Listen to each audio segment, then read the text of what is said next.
Hey there, it's the real Jason Duncan. I've got a special announcement for you really quick. I am hosting the Exit Lifestyle Conference in Nashville, Tennessee, February 3rd, 4th, and 5th, 2022. You don't want to miss it. Go to theexitlifestyle.com to learn more. Bringing up others, helping them achieve and exceed their potential is also a very, very fulfilling part of success to me. Well, if that is the definition of success as defined by you, do you consider yourself to be a successful person? Yeah. I mean, I would say that I'm never quite, I would say successful person, but always chasing something that I'm probably, I'm pretty unsatisfied constantly. And what I mean by that is like, I don't sit still and rest on laurels and feel like I have accomplished enough. It's more a matter of, like, what have I done today? What have I done today to contribute to our family's well-being, to my health, and to those around me?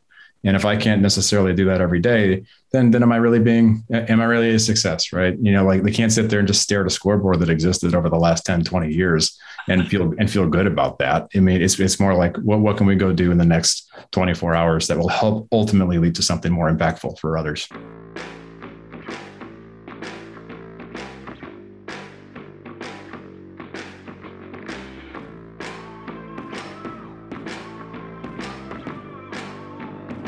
In today's ultra-competitive business world, being a successful entrepreneur or business owner can be very challenging.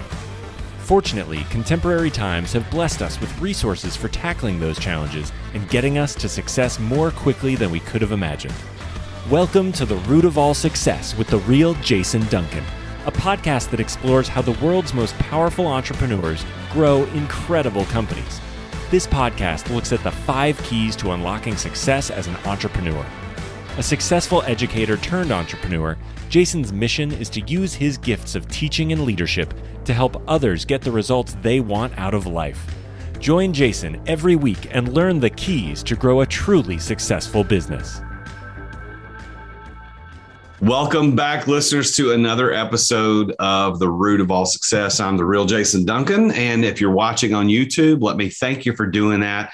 I'm recording from my home office today here in Gallatin, Tennessee, right here at Dunhaven, my home here in Gallatin, just north of Nashville. And I've got an amazing guest for you today. I can't wait to introduce him. But before I do that, let me also thank you for subscribing, whatever podcast player that you listen to this show on. I appreciate you listening to it. So please go leave a review. Let me know what you think of it. And the more reviews we get, the higher this shows up in the listings. The more it shows up in listings, the more people listen, and the more high quality guests I can get on the show. So thank you for everything you do. And a big shout out to C-Suite Radio Network for helping to get the episode syndicated, and for Two Market Media out of New York for helping me produce the show and getting it edited ready for you. So let me introduce our guest for today, and it's Spencer Hilligoss, and he is the CEO and co-founder of Madison Investing, which is a real estate investment firm specializing in real estate syndications. He's a passive investor, he's an active syndicator, and he understands the unique challenges that professionals face when they start out in their real estate investing adventure. And his mission, and it is pretty clear by the way we talk about this today, you're going to hear in just a minute, is to arm investors with the know-how that they need to make confident investment decisions that are going to lead to the ideal life. He's going to give a great definition of success about prioritizing and about without compromise. This guy's really great. And his story is really cool because he started out in the real estate world with his dad running a brokerage firm. And then he kind of bucked the system, didn't want to be the entrepreneur, went into the corporate world, worked in the corporate world for a while, and he had a 13-year track record of building high performance teams across 5 different companies, 3 of which were valued over $1 billion, the companies like Intuit and Gusto. And throughout his career, he was able to do that, but he knew that there was something else. This entrepreneurship kept calling him back, that he wanted to go back into entrepreneurship. And real estate was kind of the thing that he was prepared to do. He's a member of the 2021 Forbes Council on Real Estate. He's been featured in magazines like Business Insider. And when he's not shifting the way people think about real estate investing, you can find him listening to metal, which we'll talk about a little bit on the show, adding to his tattoo collection, and walking his kids to school each morning with his wife, which I think is fantastic. But all the way from San Francisco Bay Area, welcome to the show, Spencer. It's such an honor to have you here, man. Jason, so excited for the conversation. It's not very often I get to go so deep into the journey. So thank you for having me. Well, so let's start off with kind of your origin story as an entrepreneur. As we know that you're into real estate. So that's why I talked about the intro. But as an entrepreneur, what was kind of your first foray into that concept of running your own business, being the boss? Was it just now as an adult, or was there something as a kid? Tell me about that. Yeah, I was a reluctant, born into entrepreneurship guy. My dad was an entrepreneur. He actually was a real estate broker, had his own business for about 30 years, built it to the point where he was one of the top residential real estate brokers in the country in the 90s. And he was making me work in that business. I was not enjoying it for a lot. In hindsight, I think I learned a lot more and appreciated a lot more than I did at the time, as is normal with many of us when we're young. I technically started in that business at the age of 6. I don't think that necessarily counts for meaningful learning, but I will say that around the teenage years, I was doing open houses. I was like a gopher for some of the properties that he had. I was doing all kinds of stuff. And most importantly, I now cherish the stuff that I observed about him, Jason, where I used to be so confused when the guy would go outside and go to his office and he would be working at 4:30 in the morning. And I was like, how the heck would anyone ever want to do that? And here I am as the guy who wakes up around that same time on a regular basis. So your dad was the entrepreneur, kind of got the bug going for you, and you saw what he was doing. Did you understand how that had a financial impact on you as a family, or was the money disconnected from his work and what he was actually doing? I didn't understand. It's such a great question. I mean, I think I started to understand it truly when the business started to implode for a lot of reasons much later. And I don't know how far, if we want to go into this, but I'll just say it briefly. I was in that business and exposed to his business for many years, for 20 plus years, and starting as a kid. I also, unfortunately, was, I was a little bit older. I was going off and doing my own career, starting my own career later, but for a bunch of familial reasons, personal reasons, I'll just keep it high level. Lost my younger brother to cancer many years ago. Parents got divorced, and there's kind of a domino effect that often happens when you have a loss like that in a family. Mm-hmm.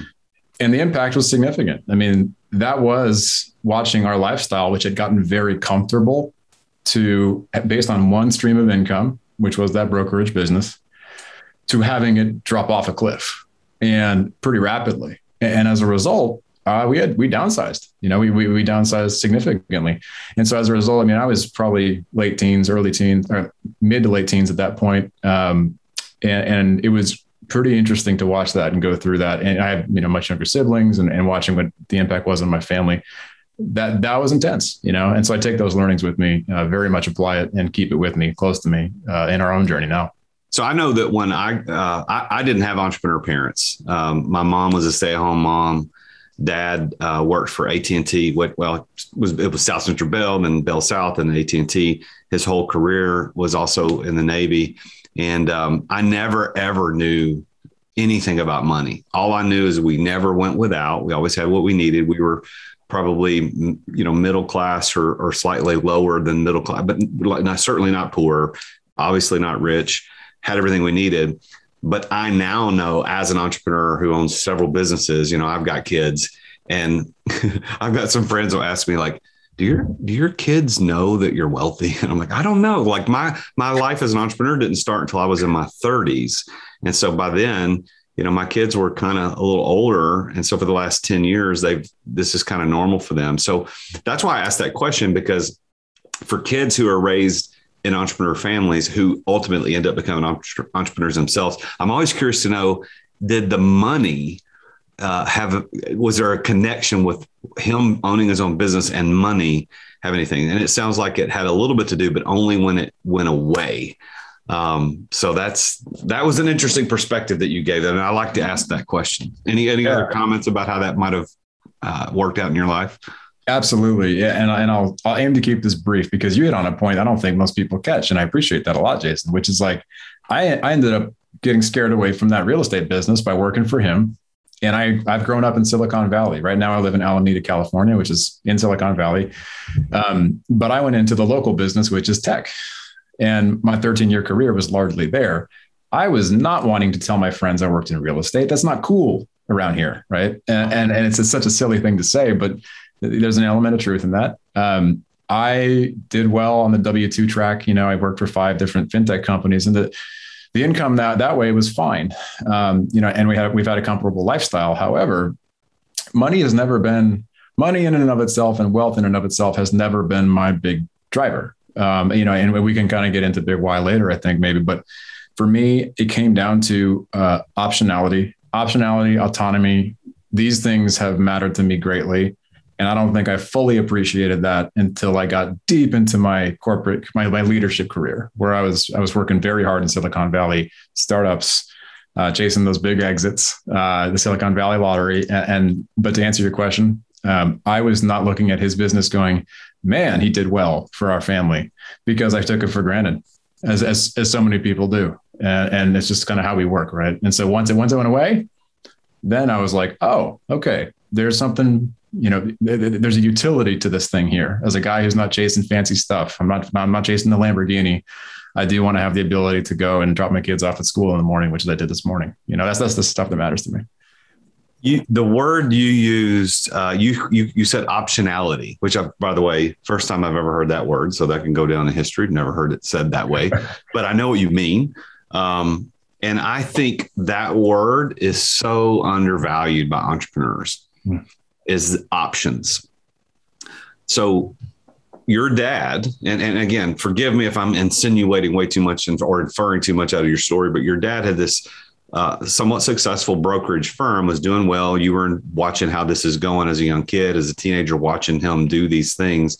But it sounds to me like he built a business that didn't provide him really any options. It was one stream of income, and it wasn't even based on investments as much as it was actually operating a business. Am I seeing that the right way?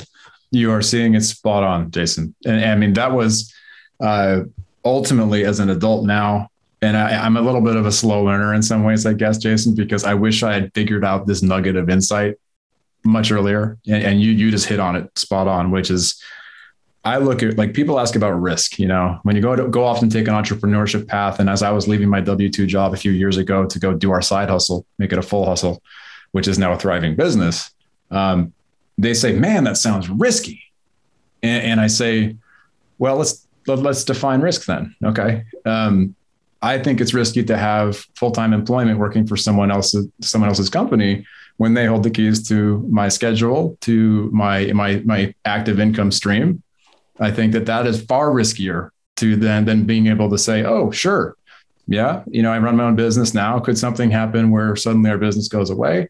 Of course, like who knows what the future brings, but way riskier to have one stream or even 2 streams. In the Bay Area, it's so darn pricey. You got, Jennifer and I, my co-founder, who's my CEO, and my wife, we were working full-time in 2 careers, both active incomes, 2 active incomes. And that doesn't mean that we were, as some folks like to say, balling. We were not balling out of control here. We were just trying to live comfortably in the Bay Area and raise a family, own our house and all that stuff. That's risky to me now. And so when I hear people talking about getting a big salary bump, I celebrate it for them, because I get it. I really do. I chase titles and chase those big bumps for a long time in the corporate world, but that to me looks exponentially riskier at this point. I mean, even in the middle of a global pandemic. I mean, I quit my day job 5 months before COVID hit because our business was getting so darn busy that I had to go give it my full attention. So sorry about the tangent. It's exactly illustrates what I talk about to my clients and prospective clients all the time, is that you believe that being an employee, being in the 9 to 5 is secure because, and here's why, because every single week or 2 or 3 or whatever, however your pay schedule is, you get a check. And as long as you performed reasonably well, you get that money and it's predictable. But the reality is at any moment, that company can shut down, you can get fired. That is a supreme risk that's hidden for employees all around the world, especially here in the United States and in the Western world. It's a risk where entrepreneurship, the risk really is only at the very beginning. Like, is this going to work or not? Is my new real estate investing company going to make it? But once you get your legs under you, now you're 100% in control of your destiny. Nobody's going to fire you. Your company's not going to shut down. Obviously there are always exceptions to every rule, but yeah, the risk is for the employees. Now, let me go back to this option thing, because I want to actually talk about that. Sure. You said that this morning you dropped your kids off at school, which, by the way, love it. I did the same thing with my kids. I took my son. I got a son and a daughter. I took my son to breakfast one day a week, and then took him to school, and took my daughter to school and took her to breakfast one day a week. That was kind of my thing, my dad morning.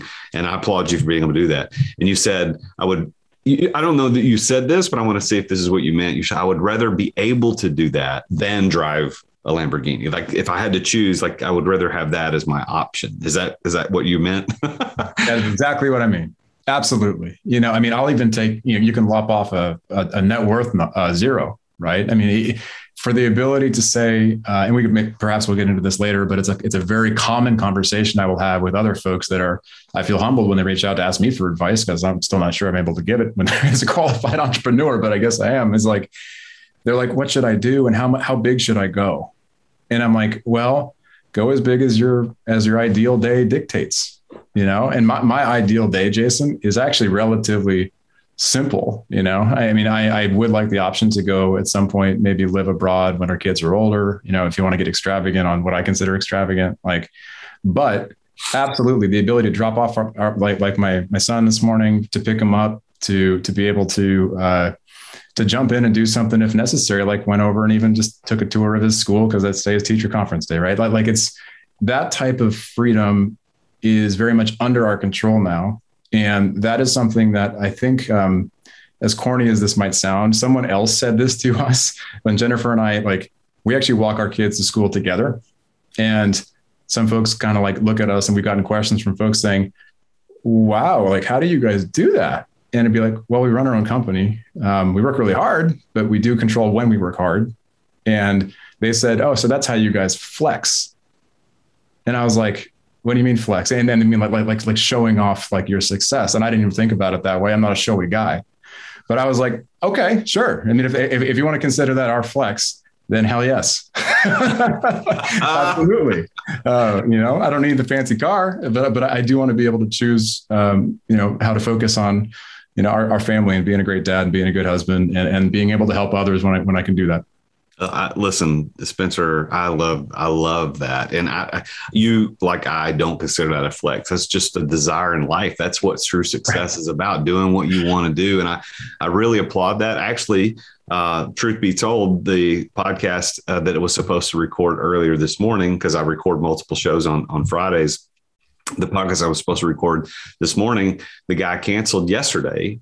And he apologized. He said, but here's the deal. He said, my daughter's track meet was rained out earlier this week, and they rescheduled it for this morning. And that's a non-negotiable for me. I got to go do it. And I'm like, I applaud you, dude. That's what you got to do, man. And I would do the same thing. I think entrepreneurs have those options if, and there's a big if they build a business that doesn't run them. And that's the trick. So it sounds to me like you and Jennifer have been successful in building up Madison Investing in such a way that it allows you those options, that you're not tied down to the job and the business isn't revolving around every decision that you make and all the work that you put in. It's kind of a system. So how did Madison Investing get its start? How did you guys start that? Yeah, it was, I guess, organic. And when I tell people that, they're like, what does that really mean? So I was working in a leadership job in a tech company at that time. It was a real estate tech company. I won't go too far into this, but I was leading a team. It was demanding. I was truly accountable to a group of people, that I'm supposed to be serving, and I'm technically managing them, but I'm trying to do a good job for them. So I had to go in and do that during the day. And we were looking at first just to go build our own wealth in a smarter way as investors ourselves. So we weren't even looking to go build a company. We were just trying to go and figure out how we can better invest. And that led us to real estate as one of other asset classes that we like. And we started, we bought some rentals, and we eventually found out that wasn't a great fit, because it was more work than we wanted. But ultimately we started as basically the consumer of the product, which we now help other people purchase or invest in. And we were so compelled by it, like investing in apartment buildings and syndications and stuff.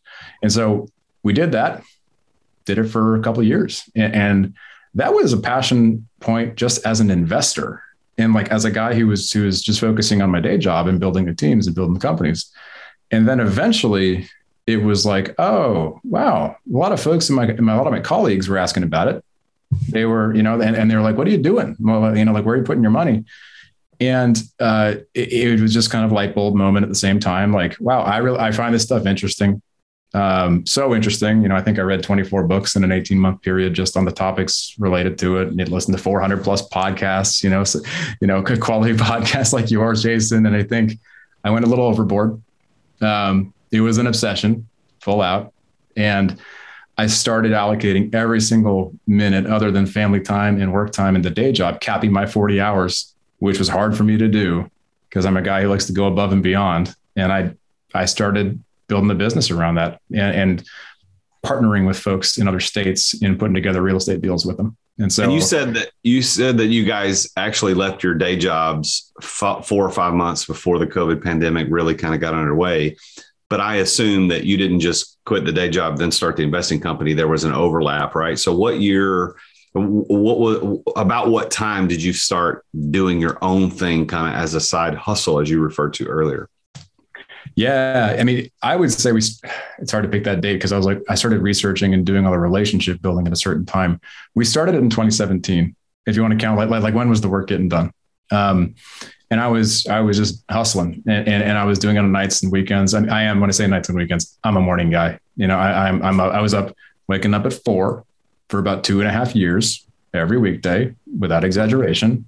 And I'd much rather do that than the 1 a.m. email. And I'm a 4 a.m. guy before our kids would wake up and before I had to go deliver on my obligations at my day job. And the only thing that got me through that was caffeine, but also seeing the light at the other end of the tunnel in terms of the lifestyle that we wanted.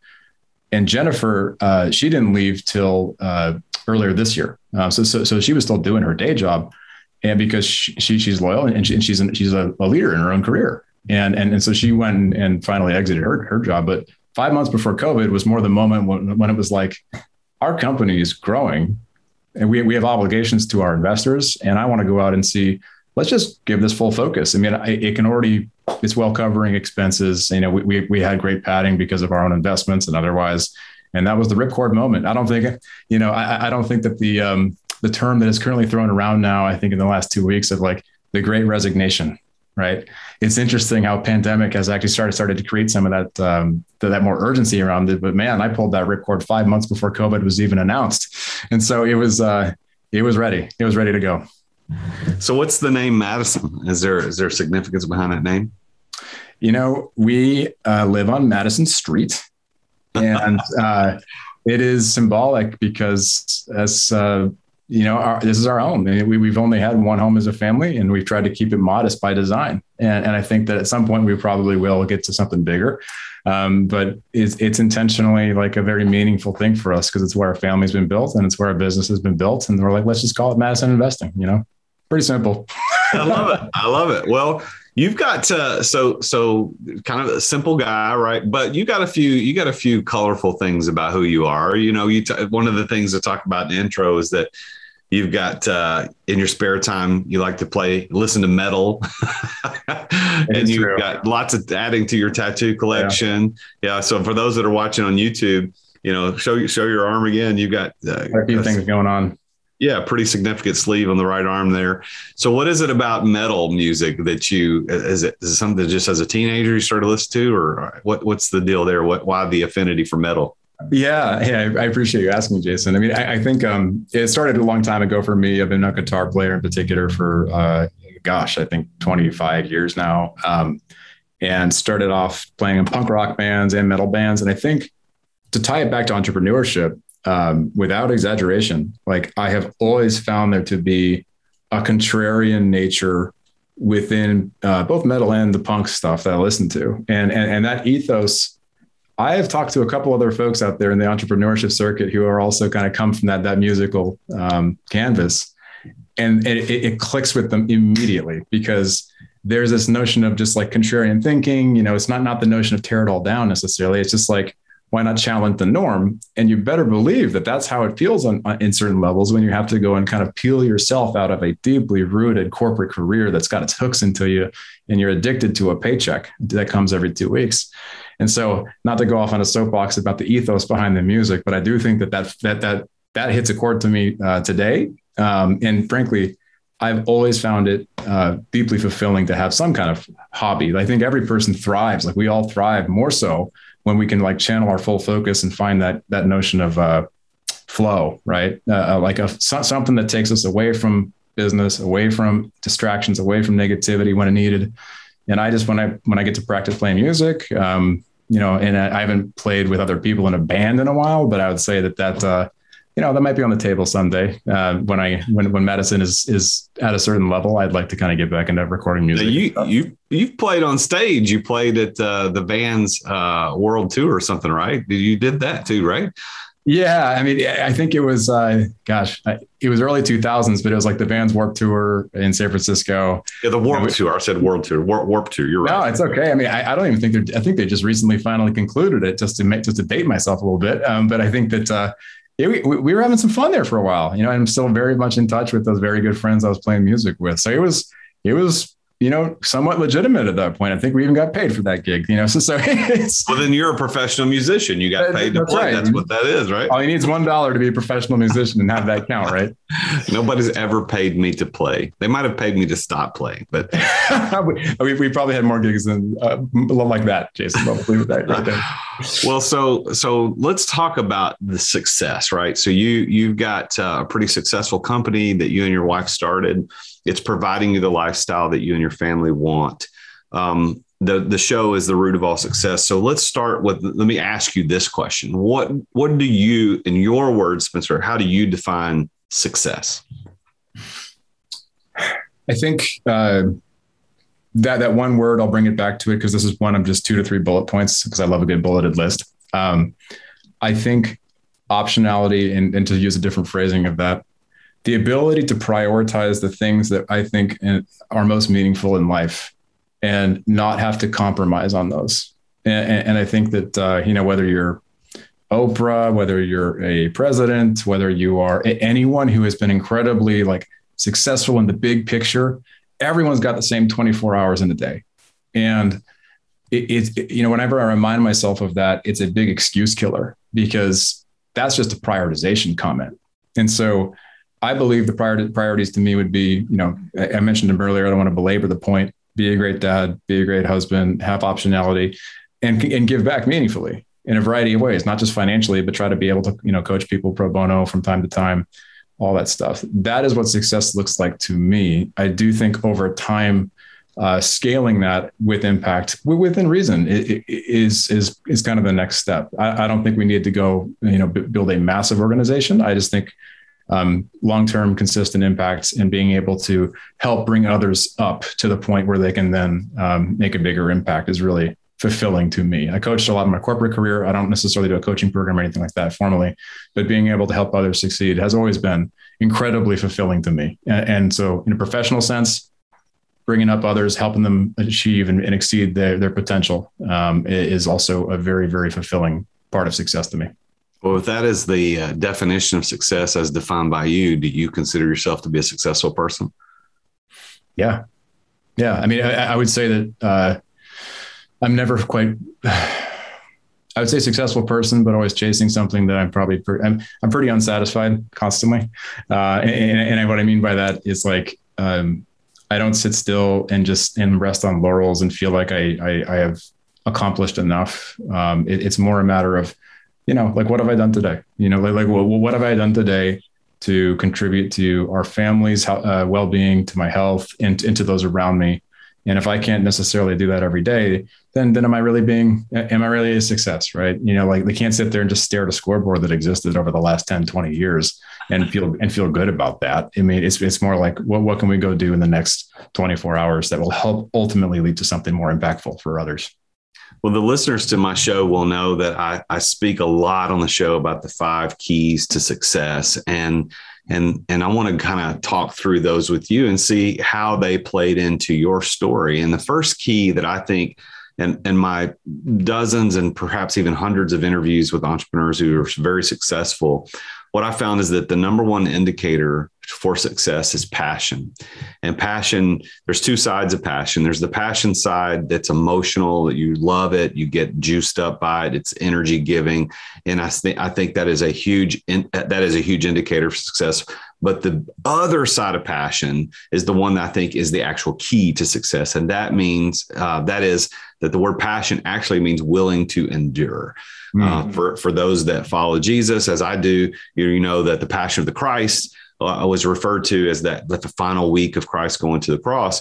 And it wasn't that he was excited, juiced up, energized by it, although that's what most people think about that when they think the word passion is. It actually means willing to endure. That's where the word comes from. That's why we call it the passion of the Christ. So in terms of success, I believe that the number one and most essential key to success is that you have to have passion, the willingness to endure for the thing that you're building or for the people around which that thing is built.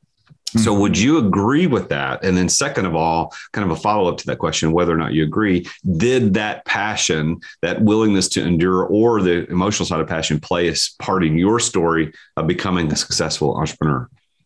Oh, that is potent stuff, man. I appreciate that a lot, Jason. I think the willingness to endure, probably popularized way to say that too in a couple circles and books would be grit, trendy way to say it. I think I completely agree with that. And I'll give just maybe 1 or 2 very specific brief examples as to how that played in for me. And this is even before the entrepreneurship journey technically kicked off. But I know the specific moments, like there's 2 or 3 specific decision points. And I'm sure you have these too. Everyone does, where it's like that decision 15 years ago, that none of this would have happened without that decision. And there's a few of those for me. One of which was, I turned down this is a few companies ago, still working in my corporate career, tech companies. I had just gotten a big promotion and, very large raise, got more responsibility and prestige. And I was leading all these teams and stuff. And I walked away from it and I took a job at a much earlier stage startup, took a 40% cut in my cash compensation. And I did it. Yes, there was like a maybe outcome on equity, like if equity meaning for folks who don't think about tech companies a lot, like maybe you join the next Facebook or Google, but they're early stage and you're part of a big IPO financial moment a decade later or something like that. That was a piece of it. Sure. The real reason in hindsight, legitimately, I remember the exact phone call when I was sitting there wrestling with it with the CEO of the other company. And I did it because I knew it would be, it would put me in the most challenging learning environment I've ever been. And it was the hardest 1.5 years professionally I've probably ever had. And it was also the most I've ever learned in a very condensed period of time. I was like surrounded by people who outclassed me on virtually every level. And I mean, they are just better schools than I went to. Not to say that that's everything in entrepreneurship. That's a separate topic, but I would just say that, I learned a lot from that, watching them working with them, seeing how hard that they worked, seeing their work ethics. Like, that was a key decision point for me in that one moment. I could think of 2 or 3 others, but I don't want to belabor the point. Absolutely, the grit matters because that was like dumping myself into a new kind of meat grinder I hadn't quite experienced yet and not necessarily loving it, man. It was like 80 to 100 hours a week in the office without exaggeration for a period of like 1.5 years. And that was when I had like an infant son. I didn't get to see it for a couple of weeks at a time. So, it was rough. But I would say I'm grateful because the compensation, cash compensation, I think, in hindsight, great decision, just outstanding decision, painful decision, and worth walking away from the comp. Well, and that goes back to what we were talking about earlier. We think that it's safe and comfortable, but it's actually very risky to maintain or hold on to that as a place of comfort in W-2 employee and being in a W-2 employee where you're getting compensated from a salary or even hourly, but you took that leap and were willing to endure through a 40% reduction in cash compensation to take another step in your career, ultimately leading to starting a company, you and your wife together. Now, the second key that I found to success, as I've studied successful entrepreneurs like you, is that they have this right place, right time moment in their life. And I think you already kind of alluded to that, but it could be a decision. It could be a place. It could be an opportunity that presents itself. But had you not been in that place at that time, it wouldn't have happened. What part of your story can you point to that actually happened for you? Yeah, very specific one. So my fifth tech company I was at, real estate tech company. I think they've rebranded, but at the time they were called Lending Home, and biggest fix and flip lender in the country at the time. It wasn't that way when I started. It was that way when I left, along with a much broader, smarter team than me supporting that. But I was sitting there leading teams of people who, maybe half of which were actual fix and flip real estate investors on nights and weekends themselves. And I would sit there in their one-on-ones because I was their manager, and we'd be talking about their work, but also just about how are they doing. And they would come in with like physical abrasions on their hands from like peeling off parts of their ceilings and walls, and their flips they're working on the weekend, all this stuff. And I'm sitting there going, man, they're doing this stuff. I cannot swing a hammer at all. So what they're doing is not for me. I mean, I think YouTube every day for helping me fix stuff around the house, but that's relevant because I saw what these guys were working on, and I got so curious because I'd see them at the office after hours even, and they were there late. I mean, they were there late, like working on something, and it wasn't necessarily day job stuff. And I got so curious, and as I started to talk to them, and some of these folks have gone off, they're not even in the W-2 world anymore, being around these coworkers though. And these are folks that work for me. And I'm sitting there going, they've built very successful companies that are thriving right now. And I couldn't believe, wow, they're doing this. And so that was a formative moment for me. It was kind of like, I'd seen the signals, but I really sometimes I'm such a slow learner. I needed some kind of proverbial slap in the face, probably, Jason. And that was it. It was like, they can do it. I can do it. And I just have to find the right strategy, and I have to figure out how to go and channel all this enthusiasm and passion into the right type of products, right type of business, and be consistent and just execute over time. I think that I know the answer to the next question I'm going to ask about the third key to success, and that's knowing the right people. And I think that it's probably at least one of those people is your dad, because he taught you and showed you what it was like to be in real estate early on in your young formative years. And but there may be other people, but here's what I know: in the journey to success as an entrepreneur, it's never done in isolation. It's not done in a vacuum. It's not done by yourself. Now, you are the worker. You are the person to make it happen. You're the founder, the architect of that dream. However, there's always at least one person, perhaps even multiple people, that you can point to as a successful entrepreneur and say, if I didn't know that person, I wouldn't be here today. If I didn't know this person, I would be. Who besides, and you can confirm whether or not it was your dad, but besides your dad, were there anybody else? Are there any other people that you could point to say that person made me the successful person I am today had I not known them? And it could be a good influence or bad, either way. Sure. I do have to validate the observation. I'll give a different one, but I will say it ultimately, I owe it to my dad to say that it is him. So I would say number one is him as a table stakes answer. I'd say, the saltier younger me who thought he had it all figured out probably would have said, oh, it's not my dad, but yeah, it's my dad. Beyond that, there's actually a mentor of mine who is a person I have a very strong relationship now on a friend level as well with, and I'll leave him anonymous because he doesn't know how to be mentioned on my podcast or anything, but it's a mentor that I've known for years. He's actually a little bit younger than me, but he has shown me so much of what it means to prioritize others. And I feel like in my earliest formative years in my corporate career, like many of us in our 20s, probably early 20s, I was very focused on me.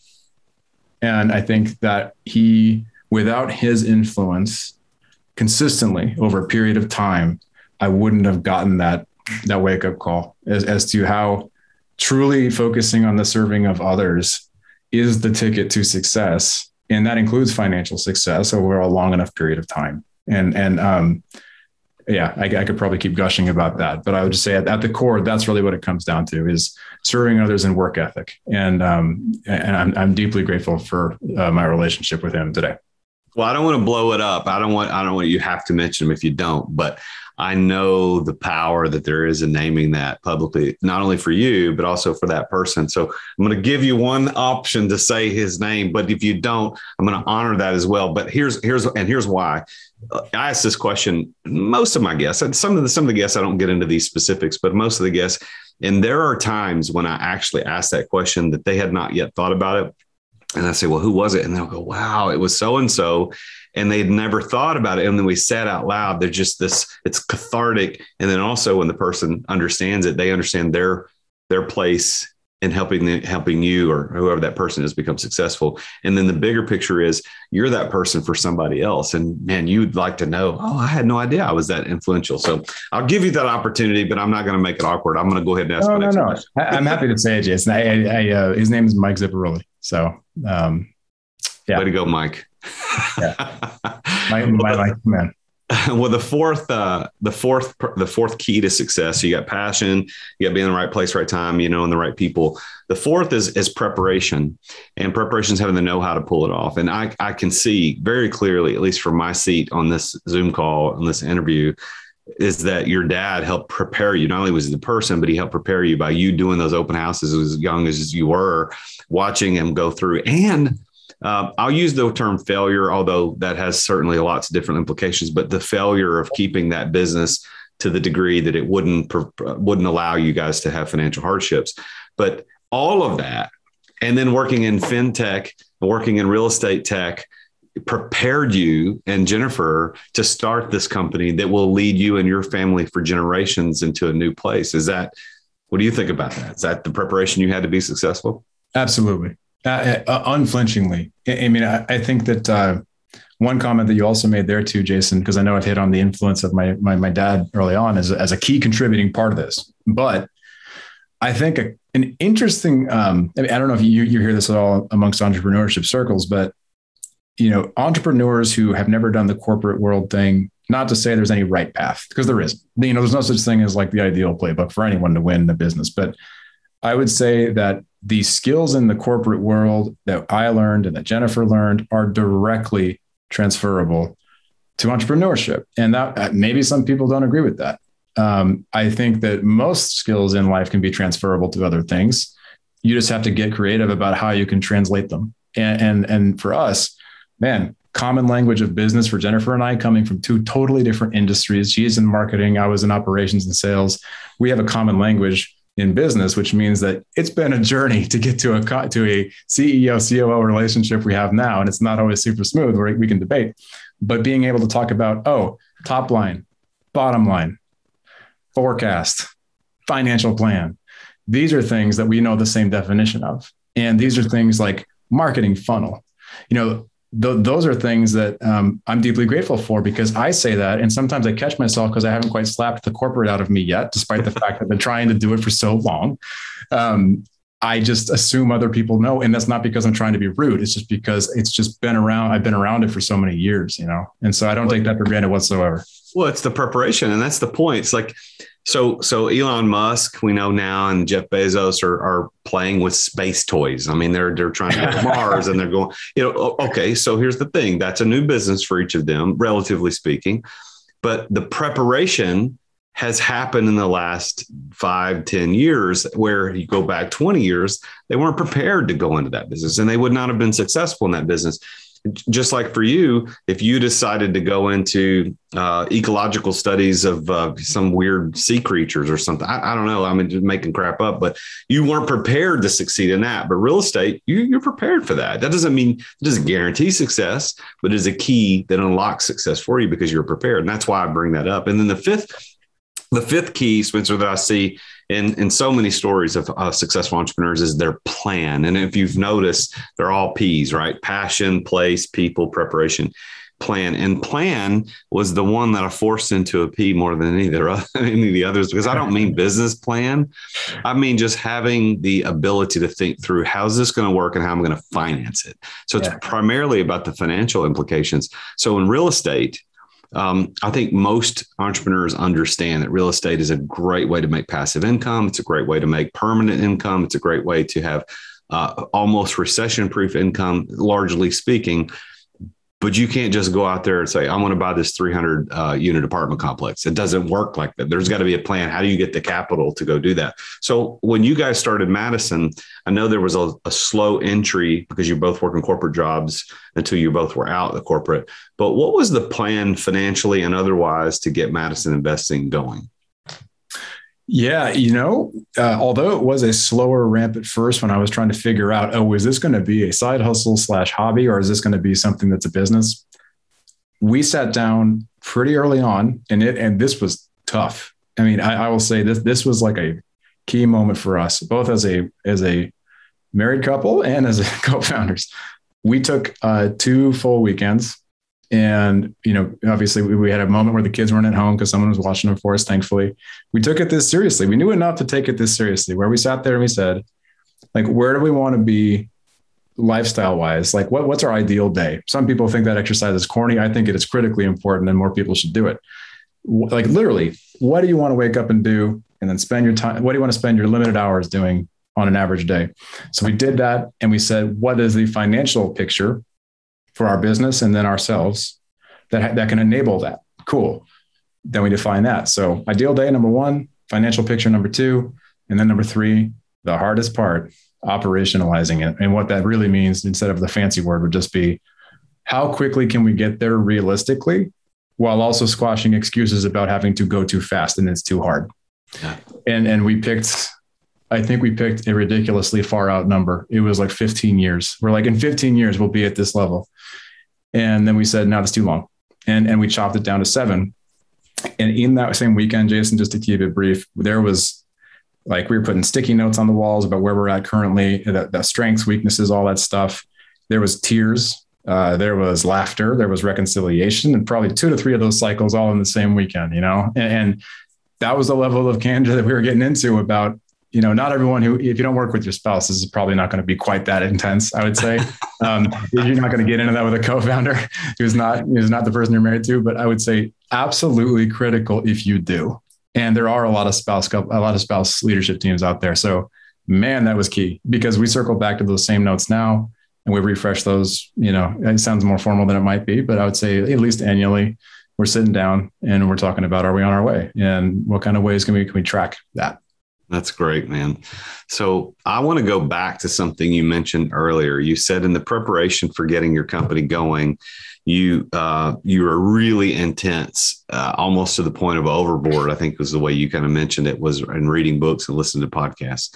So thinking back to all those books that you read, I would be interested to hear your top 1, 2, or 3 books that you did read for the listener's sake to know, okay, maybe I should go read that. So what are the top 1 or 2 or 3? I mean, how many of you want to list? But let's start with kind of the number 1.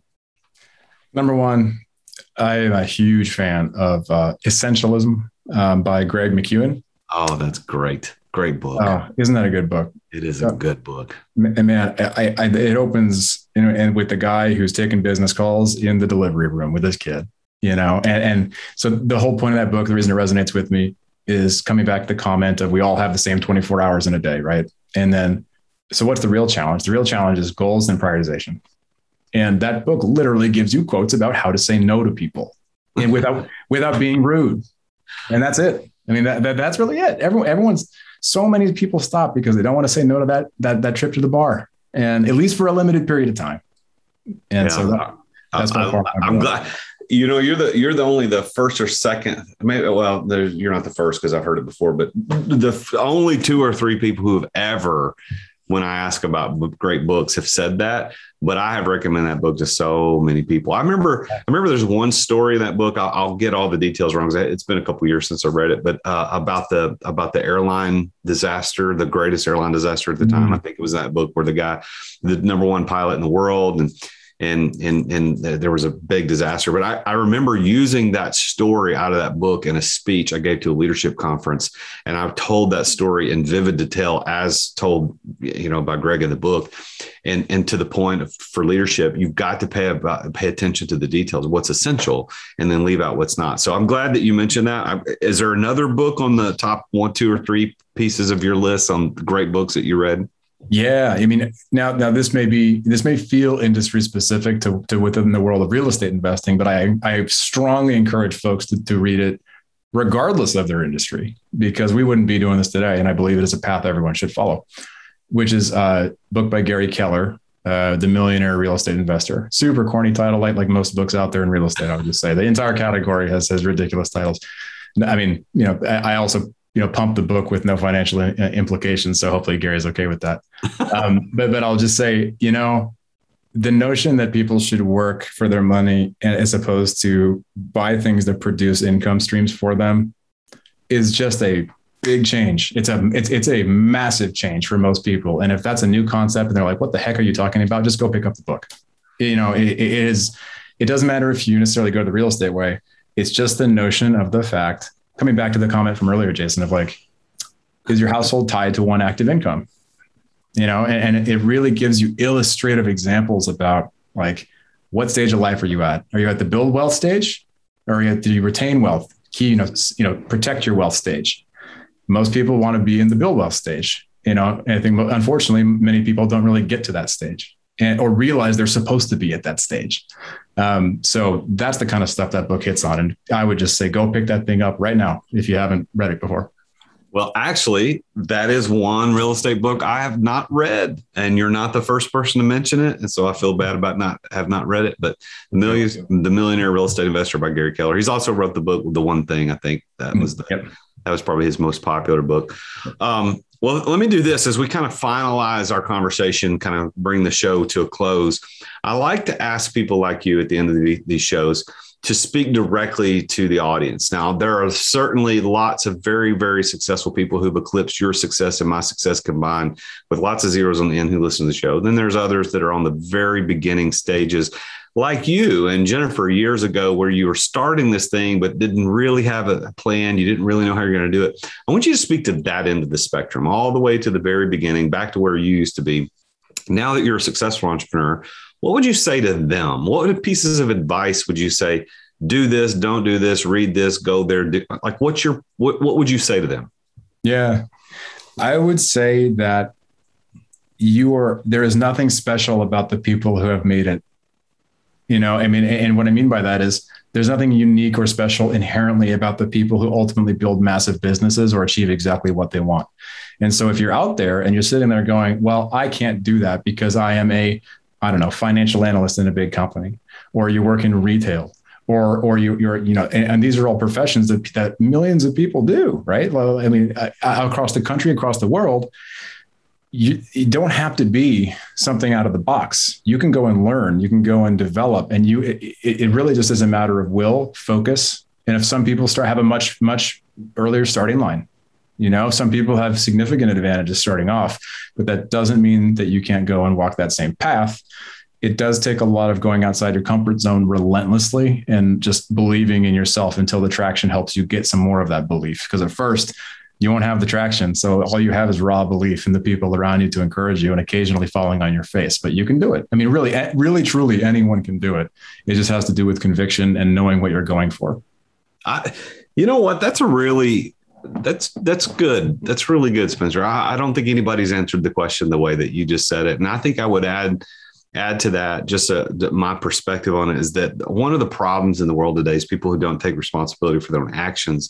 And there's this huge victim mentality we're dealing with in this society, this culture where, and you used the word advantage. You said some people do have a significant advantage. And certainly I don't think any of us would argue with that. Yeah, there are certain people who have an advantage that others don't have. But the reality is you have to take responsibility for your own actions. And the comparison is not between you and that person. It's between you and what you did yesterday. That's right. So yes, that person might have started at the 50-yard line on a 100-yard dash, But the reality is, this isn't a race against one another. This is your individual race. It's an individual competition. And if you just look ahead and see, well, that guy's ahead of me, that's not fair, you're never going to be successful because you're making a comparison with things that don't matter. My comparison is not to my neighbor or to the other entrepreneur, or quite frankly, to you. I'm not compared to you. Now, I look up to people that I interview on the show, but I don't do an unhealthy comparison like, well, I wish I was there.